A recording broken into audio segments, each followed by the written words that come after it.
Hello students, আমি তোমাদের GK GS teacher শতবিশা Majumdar. ডাব্লিউবিপিএসসির miscellaneous নিয়ে তোমাদের সঙ্গে দু চার কথা বলবো, একদমই বেশি সময় নেব না, জাস্ট হার্ডলি 10-12 মিনিট তোমাদের সঙ্গে কতগুলো কথা বলবো। আমরা জানি সামনেই ডাব্লিউবিপিএসসির মিসলেনিয়াসের পরীক্ষা, এবং সেই পরীক্ষা 15ই সেপ্টেম্বর, তাই তো? 2024-এর এক্সাম ডেট দিয়ে দিয়েছে 15ই সেপ্টেম্বর, 15th সেপ্টেম্বর। বাট এই দিন কি পরীক্ষা? প্রিলিমিনারি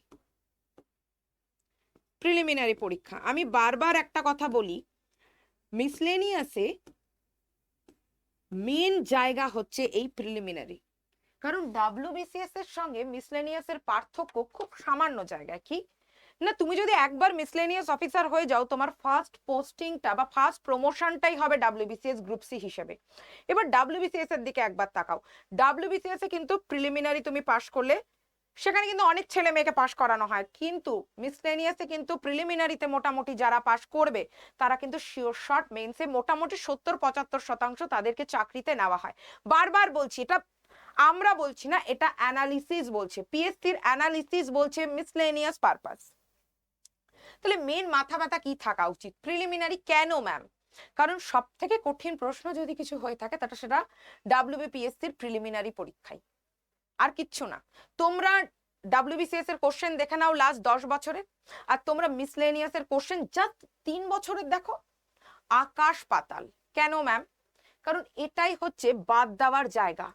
শর্টিং করে না, শর্টিং, তুই শর্টিং প্রসেসে এই জায়গাটাই হচ্ছে বাদ দেওয়ার জায়গা মিসলেনিয়াসের ক্ষেত্রে। এইখানে যদি একবার জায়গা করে নিতে পারো, জানবে মেন্স খুব একটা তোমাদের রাস্তায় বাধা হয়ে দাঁড়াবে না। মানে সারাদিনে 2 ঘন্টাও তারপরে যদি মেন্সের জন্য পড়াশোনা করো, আই রিপিট, সারাদিনে যদি মাত্র 2 ঘন্টা পড়াশোনা করো মেন্সের জন্য, তাতেও চাকরিটা পেয়ে যাবে। হ্যাঁ, ইন্টারভিউর জন্য আলাদা প্রস্তুতি নিতে হবে, অনেকগুলো জিনিস এক্সট্রা জানতে হবে, জেনারেল নলেজটা একটু বাড়াতে হবে, কারেন্ট অ্যাফেয়ার্সটা আর একটু জানতে হবে। বাট আমি মেন্সের কথা যদি বলি, মানে স্টেপ বাই স্টেপ যদি বলি, প্রিলিমিনারি একবার যদি পাশ করে নাও, মেন্সে গিয়ে কিন্তু খুব একটা কঠিন ব্যাপার নয়। এবার প্রিলিমিনারির কোশ্চেন আমি যেহেতু বললাম বেশ টাফ হয়, এবং ডাব্লিউবিসিএস এর প্রিলিমিনারি থেকেও টাফ হয়। মানে এখানে কোশ্চেন যেটা আসে সেটা হচ্ছে ডাব্লিউবিসিএস এর মেন্সে যে টাইপের এমসিকিউ কোশ্চেন আসে, ইতিহাসের বলো, ভূগোলের বলো, স্ট্যাটিক যে কেউ বলতে পারো, বা কারেন্ট অ্যাফেয়ার্স বা ইকোনমিক্স বলো, দেখবে ডাব্লিউবিসিএস এর মেন্স লেভেলের কোশ্চেন হয়। কিন্তু প্রিলি কিন্তু ওই মোটামুটি যদি 10-15 বছর করা যায়, তাহলে কিন্তু 50-60% কমন পাওয়া যায় প্রিলিমিনারির ক্ষেত্রে। আমি আবারও বলছি ডাব্লিউবিসিএস, বাট আমরা তো কথা বলছি পিএসসি মিসলেনিয়াস নিয়ে। এক্ষেত্রে তোমরা জাস্ট লাস্ট 3 বছরের কোশ্চেন দেখে নাও, আকাশ পাতাল তফাৎ পেয়ে যাবে তোমরা। তাহলে ম্যাম এটাকে পাশ করব কি করে? দেখো, হাতে মাত্র আর 45 দিন, তাই না? মাত্র আর গুনে গুনে দেখো, আজকে হয়ে গেল আমাদের 26 তারিখ, 26, 27, 28, 29, 30, 31, এপাশে 5 দিন, এপাশে 30 দিন, আর ওই মাসের আমি 10-15 দিন ধরলাম না। তো টেকনিক্যালি যদি দেখো, এখন ব্রাশ আপ করার জন্য বা যারা লাস্ট 1 বছর বা 6 মাস ধরে মিসলেনিয়াসের জন্যই প্রিপারেশন নিয়েছো, থাকে না অনেক বাচ্চাদের যে না আমাকে মিসলেনিয়াসের চাকরি পেতে হবে, আমি বলবো বরঞ্চ যাদের ড্রিম জব মিসলেনিয়াস তারা অ্যাকচুয়ালি বুদ্ধিমান। কেন বলতো? ডাব্লিউবিসিএস একটা long term process. By chance ধরো পরীক্ষা হলো, মেন্সে কেটে গেল, বা পরীক্ষা হলো ইন্টারভিউতে কেটে গেল, কিন্তু মিসলেনিয়াসে আমি বারবার বলছি প্রিলি পাস যদি করতে পারো, ওখানেই মোটামুটি তোমার ভাগ্য নির্ধারণ হয়ে যাচ্ছে। কারণ মেন্সে তুমি একটা জায়গা করে নেবেই নেবে, যে করে হোক। আমি বলছি তো, পার ডে যদি 2 ঘন্টা করেও পড়ো, মানে ধরো আধা ঘন্টা বাংলা লেখা প্র্যাকটিস করলে, আধা ঘন্টা ইংরাজি লেখা প্র্যাকটিস করলে, বাকি সময়টা পুরোটাই অঙ্কে দিয়ে দাও, এবং একটু আদ্রু ইতিহাস ভূগোল এগুলো একটু লেখা প্র্যাকটিস করো। খুব যে হাইফাই কোশ্চেন আসে তাও নয়, লাস্ট 3-4 বছরের কোশ্চেন যদি একটু বারবার প্র্যাকটিস করে নাও না, ওর থেকেই কমন চলে আসে। মেন্সের স্ট্র্যাটেজি পরে বলবো, আগে প্রিলিটা আমরা উতরে নিই।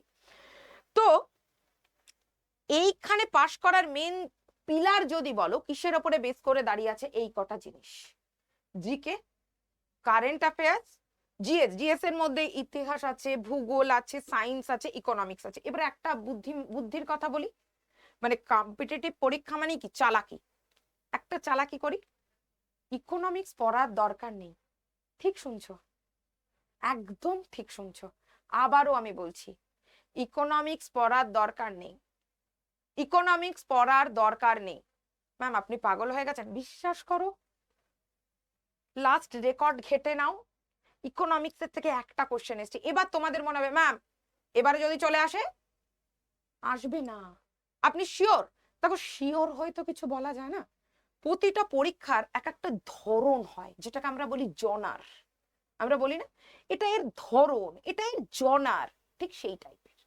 মিসলেনিয়াস পরীক্ষার ধরনই হচ্ছে এটা। ইকোনমিক্সের থেকে কোনো কোশ্চেন দিবে না, সায়েন্সের থেকেও কোশ্চেন কম আসে। তাহলে জিএস বলতে ম্যাম কিসের উপরে জোর দিতে বলছেন? তিনটে সাবজেক্ট, তিনটে সাবজেক্টের উপরে জোর দিতে বলছি। কি? History, polity, geography. এই তিনটে এখন এমসিকিউ প্র্যাকটিস করে দাও, শুরু করে দাও, প্রচুর প্রচুর প্রচুর প্রচুর প্রচুর। এখন সেভাবে ডিটেল জানার সময় আর নেই, হাতে আর 45 দিন মতন সময়। এই সময় যদি তোমাদেরকে প্রিপারেশন নিতে, এখন আর নতুন করে ডিটেল জানতে বসো না। অ্যাজ আ টিচার বলো, অ্যাজ আ গুরু বলো, অ্যাজ আ দিদি বলো, বা অ্যাজ আ তোমাদের ওয়েল উইশার বলো, এখন আর ডিটেল জানতে বসো না। ম্যাথসে কি করবো ম্যাম? সারা দিনে 1 ঘন্টা টাইম বার করো, ম্যাথসের থেকে 25টা কোশ্চেন থাকবে। মানে 200তে আমরা জানি প্রিলিমিনারি পরীক্ষা হয়, তাই তো? বাট কোশ্চেন থাকে 100টা, তাই না? কোশ্চেন থাকে 100টা, তার মধ্যে 75টা কোশ্চেন আসবে জিকে জিএস থেকে, আর 25টা কোশ্চেন শিওর শর্ট ম্যাথসের থেকে। 25টা কোশ্চেন, কিন্তু মার্কস তো 2 করে, তার মানে 50 মার্কস। এই জায়গার জন্য দিনে, সারা দিনে 1 ঘন্টার থেকে 1.5 ঘন্টা টাইম দাও। ম্যাম বীজগণিত করবো না, ম্যাম ত্রিকোণমিতি করবো না, ম্যাম জ্যামিতি করবো না, শুধু আর শুধু পাটিগণিত। ম্যাম কোন কোন চ্যাপ্টার জোর দেবো সেটা সব থেকে ভালো যদিও মোনালিসা ম্যাম বলতে পারবে, তবু আমি একটু হেল্প করে দিই। ট্রেনের অঙ্ক, পাইপের অঙ্ক, দৈর্ঘ্যের অঙ্ক, গড়, লসাগু, গসাগু, নাম্বার সিস্টেম, এই অঙ্কগুলো বেশি করে করো। এটা হচ্ছে মিসলেনিয়াসের জনার, এগুলোর থেকে বেশি আসে। আচ্ছা এবারে আসলো জিকে সিএ। সিএ করবে 6 থেকে 8 মাস। ম্যাম হয়ে যাবে? হ্যাঁ একদম হয়ে যাবে, ইভেন 8 মাসেরও দরকার নেই। সত্যি কথা বলতে আমি যে বললাম এখানে 6 থেকে 8 মাস, 8 মাসেরও দরকার নেই। খুব ভালো করে লাস্ট 6 মাসের কি পয়েন্টস গুলো পড়ে যাও। ম্যাম সব ঢালাও পড়তে হবে না, সময়ও নেই, আর ব্রেন আমাদের প্রচন্ড অল্প, বেশি ওর ওপরে বোঝা চাপিয়ে দিও না, বেশি বোঝা চাপিয়ে দিও না। জাস্ট 6 মাসেরও যদি একটু ভালো করে পড়ো, কি পয়েন্টস গুলো বারবার সকালবেলা একটা টাইম দেখো, বা রাত্রে ঘুমোতে যাওয়ার আগে একটা টাইম দেখো, জাস্ট চোখ বোলাও, দুলে দুলে আমি মুখস্থ করতে বলছি না, এতে সিএ বেশি ভালো করে মনে থাকে। কারেন্ট অ্যাফেয়ার্স ঘুম থেকে উঠেই মাইন্ডটা ফ্রেশ থাকে, তখন একবার দেখো আধা ঘন্টা। ঘুমোতে যাওয়ার আগে ওই সেম সকালে যেটা দেখেছো ওইটাই দেখো, নতুন দেখবে না।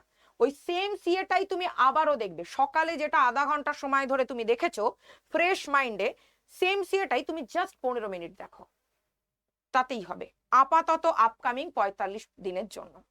এবারে আসি জিকে। জিকে আমার উপরে ছেড়ে দাও, জিকে মোটামুটি আমি রেডি করে নিতে পারবো। এবারে বলি ম্যাম আমাদের তো যাদের আর্থিক অসুবিধা আছে আমরা তো ব্যাচ নিতে পারবো না, আমরা কি করব? সব থেকে বেটার হয় দেখবে জিএস ম্যানুয়াল পাওয়া যায়, জিকে জিএস এর ম্যানুয়াল, ওই ম্যানুয়াল বইটা পড়ো। যারা ব্যাচ নিতে পারবে না, আর্থিক সমস্যা আছে তাদের জন্য বলছি, জিএস ম্যানুয়াল আছে না একটা বই, বইটাকে একদম গুলে খেয়ে ফেলো, মোর দ্যান এনাফ। এবার ওর মধ্যে কিছু কিছু জিনিস ভুল আছে, একটু একটু গুগল করে নাও, জাস্ট একটু গুগল করে নাও, হয়ে যাবে। আচ্ছা এবারে আসি সিকিওর মার্কসে।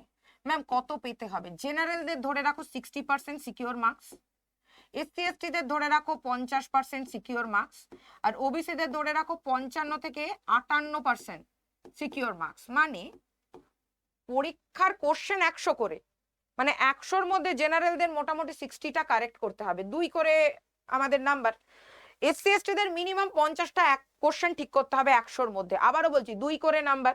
ওবিসিদের ক্ষেত্রে মিনিমাম 55 থেকে 58% কোশ্চেন ঠিক করতে হবে, মানে ধরো 100টার মধ্যে 55টা 58 কোশ্চেন ঠিক করতে হবে, তাহলে একদম সিকিওর। কেন সিকিওর? মেন্সের প্রিপারেশন নিতে হবে তো। যদি দেখছো পরীক্ষা দিয়ে আসার পরে তোমার কেউ যারা জেনারেল ক্যাটাগরিতে বিলং করো, বা এসসি এসটি ক্যাটাগরিতে বিলং করো, বা ওবিসি ক্যাটাগরিতে বিলং করো, দেখছো এইরকম নাম্বার ঠিকঠাক এসছে, মেন্সের জন্য পড়াশোনা শুরু করে দিও। মেন্সের জন্য মাত্র দিনে 2 ঘন্টা। এখন যা পরিশ্রম দেওয়ার 15ই সেপ্টেম্বরের আগে দিয়ে ফেলো।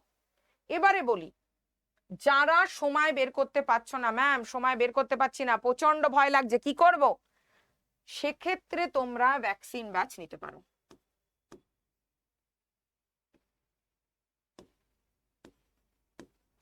সেক্ষেত্রে তোমরা ভ্যাকসিন ব্যাচ নিতে পারো। পুরোটা কভার করানো হবে, প্রতিটা সাবজেক্ট কভার করানো হবে। পরীক্ষার আগে যেন তেন প্রকারণ তোমাদেরকে রেডি করে খাবারটা দিয়ে দেওয়া হবে, যে এই যে খাবার, এটাকে অন্তত রেডি করে পরীক্ষার হলে পরীক্ষা দিতে যাও। ব্যাচের দাম এখন কত আছে ম্যাম? আজকে থেকে পরশু পর্যন্ত ব্যাচের দাম থাক, পরশু না, আজকে থেকে আগামীকাল রাত্রির 12টা পর্যন্ত, হ্যাঁ মানে দুদিন ব্যাচের দাম আবারও কমানো হয়েছে 1444 টাকা হলো। আচ্ছা ম্যাম কোড কি ইউজ করব? দেখবে ওখানে প্রেপ 15 বলে একটা কোড আছে,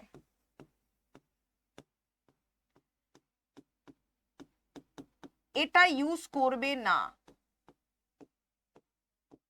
তাহলে 15% অফ পাবে। তুমি কি কোড ইউজ করবে? Y359। ম্যাম আপনার কোড? হ্যাঁ আমার কোড। কোনো অসুবিধা হলে আমাকে যোগাযোগ করে নেবে, এই কোডটাকে অ্যাপ্লাই করবে। তলায় ইউজ কয়েন আছে, ইউজ কয়েনে অ্যাপ্লাই করবে। তারপরে বাই নাও, অ্যাপে যাবে, অ্যাপে গিয়ে সার্চ করবে, আড্ডা 247 বেঙ্গলির অ্যাপে যাবে,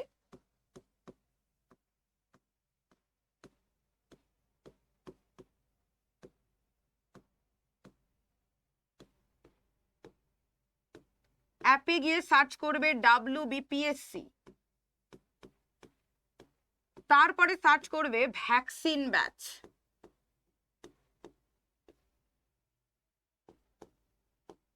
মিসলেনিয়াসের ভ্যাকসিন ব্যাচ, ব্যাস ক্লিক করো, দেন কোড পুট করে দেবে, এই জায়গাটাকে ক্রস করবে, ওর পাশে Y359 দেবে, ইউজ কয়েন করবে, বাই নাও করবে। কোড মনে রাখবে এটা।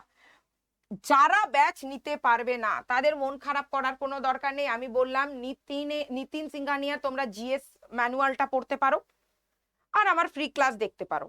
আর কোনো রকম অসুবিধা যদি হয়, কোনো রকম অসুবিধা, any help, study related any help, batch নেবে কি নেবে না সেটা পরের কথা, আমি একজন টিচার, আমার তোমাকে হেল্প করা আমার কর্তব্য।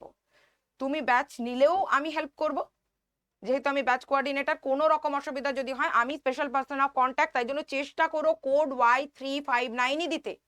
কারণ কি, কোনো অসুবিধায় যদি পড়ো অ্যাপের মধ্যে আমি হেল্প করে দিতে পারবো। এছাড়া ম্যাম আমি তো ব্যাচ নিতে পারবো না, আমাকে আপনি হেল্প করবেন না? কে বলেছে আমি করব না? 100 বার করবো, আমি সবাইকে রিপ্লাই করে দিই। ধরো আমি ফোনটা ধরতে পারছি না, তার মানে এই নয় আমি তোমাকে হেল্প করতে চাই না। তুমি আমার একটা মেসেজ করে রাখবে, আমি তোমায় রিপ্লাই করে দেবো যেই মুহূর্তে আমি ফ্রি হব। দেখো আমার সারাদিনে মিনিমাম 7-8টা করে ক্লাস থাকে, সবসময় ফোন ধরতে আমি পারি না, বাট আমি কল ব্যাক করে নি। কিন্তু তো হয়তো একটু রাত হবে বা হয়তো একটু সকালের দিকে করব, কিন্তু কল ব্যাক আমি করে নেব। অথবা তুমি আমাকে হোয়াটসঅ্যাপ করে রাখবে, আমি তোমাকে যখনই সময় পাবো রিপ্লাই করে দেবো।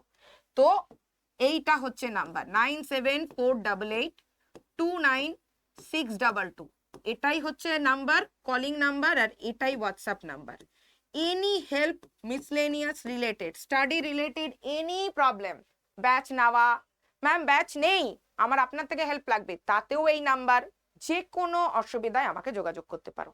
তো আমাদের আর হাতে কদিন আছে? 45 দিন, ধরে চলি 45 ডেজ।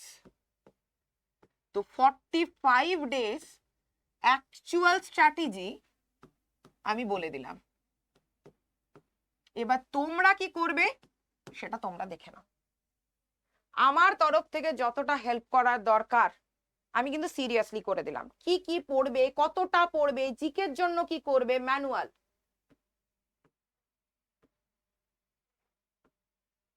কোনটা সেফ স্কোর, কবে পরীক্ষা, সমস্ত কিছু আমি বলে দিয়েছি।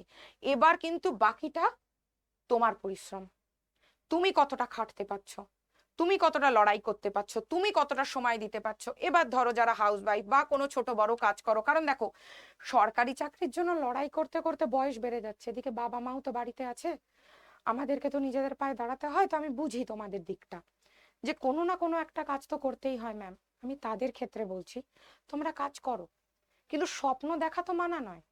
আমি একটা ছোট কাজে ঢুকে গেছি বা ম্যাম আমি একটা ভালো কাজে ঢুকে গেছি, তার মানে তো এটা কেউ তোমাকে বলে দেয়নি যে তুমি আর স্বপ্নই দেখবে না। যদি কারোর 39-এর মধ্যে জেনারেল ক্যাটাগরির বয়স থাকে, এসসি এসটিদের আরো তার সঙ্গে 5 যোগ করে নাও রিজার্ভেশন, ওবিসি হলে আরো 3 যোগ করে নাও। আমি জেনারেলদের কথাই বলছি যাদের 39 বছর বয়স। স্বপ্ন দেখতে তো কেউ মানা করেনি, তুমি কাজ করছো, তোমার মতন করছো। এবারে যদি দাঁড়াতে হয়, বড় পোস্টে যেতে হয়, একটু এক্সট্রা খাটতে হবে, তাই না? এবারে আমাদের ওপরে ডিপেন্ড করে, আমরা সমাজে বড় অফিসার হয়ে সমাজের ওপরের পোর্শনে থাকবো, নাকি এরকম সারা জীবন কষ্টের মাধ্যমেই চালিয়ে দেব। যদি এটা মনে হয় এই স্বপ্নটা তোমরা দেখে থাকো, তাহলে যেভাবে বললাম সেভাবে স্ট্র্যাটেজি প্ল্যান করো। নাহলে তোমরা ব্যাচ নিতে পারো যাদের আর্থিক অবস্থা ভালো। আমি বলছি না ব্যাচ নিতেই হবে, বাট যদি মনে করছো না ম্যাম একটু চেষ্টা করলে হয়তো ব্যাচটা নিতে পারবো, ম্যাম একটু চেষ্টা করলে একটু খাটতে পারবো, ম্যাম একটু পরিশ্রম দিতে পারবো, হ্যাঁ আমার নিজের মনে হচ্ছে ম্যাম একটু হলেও খাটতে পারবো, তারা ব্যাচ নাও। জাস্ট ব্যাচটা নিয়ে রাখলাম, পড়লাম না, পরীক্ষার হলে গেলাম না, তাহলে তো হবে না। ব্যাচ তারাই নেবে যারা নিজেকে আগে প্রমিস করতে পারবে যে হ্যাঁ এই যে টাকাটা আমি ব্যাচ কেনার জন্য দেব, ম্যাম তো বলেছে সব কমন আসবে, সব পড়ানো হবে, আমি কি পড়বো? যদি তোমাদের উত্তরটা হয় হ্যাঁ আমি পড়বো, আমি স্বপ্ন দেখতে রাজি, আমাকে পাশ করতেই হবে, আমাকে ডাব্লিউবিসিএস হতেই হবে, মিসলেনিয়াসের প্রথম প্রমোশনই ডাব্লিউবিসিএস, আমাকে যেন তেন প্রকারণে দাঁড়াতে হবে, তাহলে ব্যাচটা নেবে, নহলে নেবে না।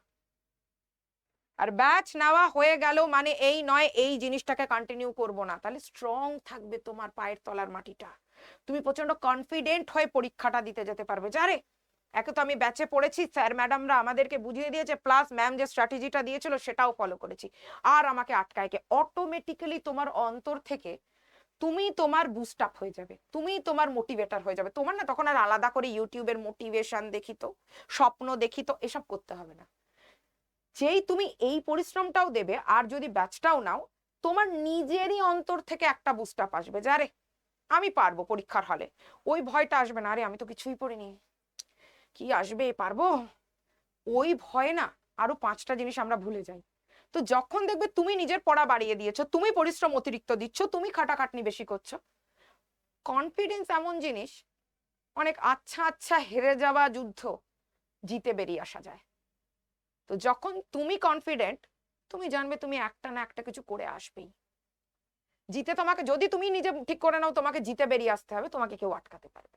তো এই হচ্ছে স্ট্র্যাটেজি, সবাই একটু দেখে নিও। কোনো অসুবিধা হলে আমি আমার ফোন নাম্বারটা তোমাদের সঙ্গে শেয়ার করেই দিলাম, কোনো অসুবিধা হলে আমাকে জানিও। সবাই ভালো থেকো, জয় হিন্দ।